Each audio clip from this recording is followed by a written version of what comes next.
The corals are they're the trees of the forest. If you don't have trees, you don't have a forest. If you don't have corals building a reef, you're not going to have habitat. The reefs of the Florida Keys are not going to be able to keep up with rapid sea level rise. It's a stressful time on them.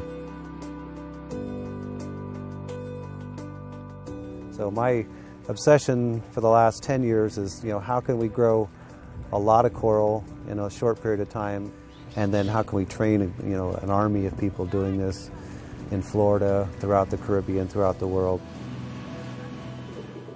And what we do, our first collection of any genetic strain, it goes in the nursery and stays in the nursery. You could pick the perfect coral to work with. It would be staghorn or elkhorn coral because they grow really fast. You can cut them into, pinky-size little branches and hang them on the tree. They're easy to replant on the reef. It just works. Those two corals are in more trouble than any other corals in the Caribbean.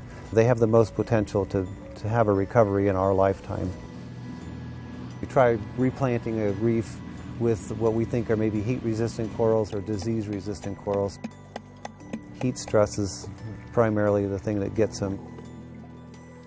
There's a lot of different people doing different research as far as why a coral is resistant to heat. I've been at this for 8 or 9 years now. We're starting to generate some evidence that some corals have the ability to fight back. Looking for colonies that showed signs of bleaching, and we're driving numbered stakes alongside them, and then we'll take little clippings of tissue and analyze those. So you purposely took bleached pieces so that we could compare the lipids? Right. Cool.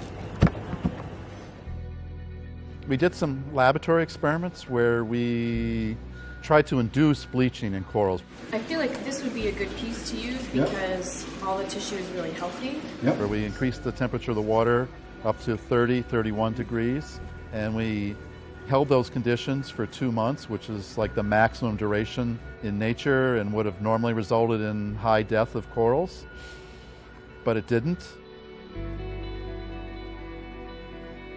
When they get stressed out, we're finding that corals can actually feed on plankton from the water column, and they're using that food to store energy or fat reserves.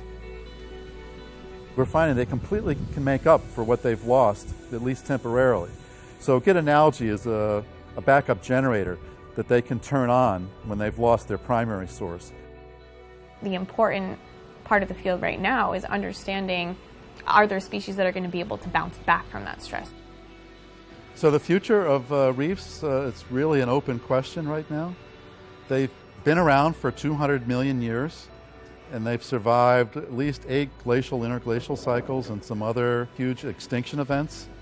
What's unique is that the climate change event that precipitated those happened as much as 10 or 100 times more slowly than we think is going on now.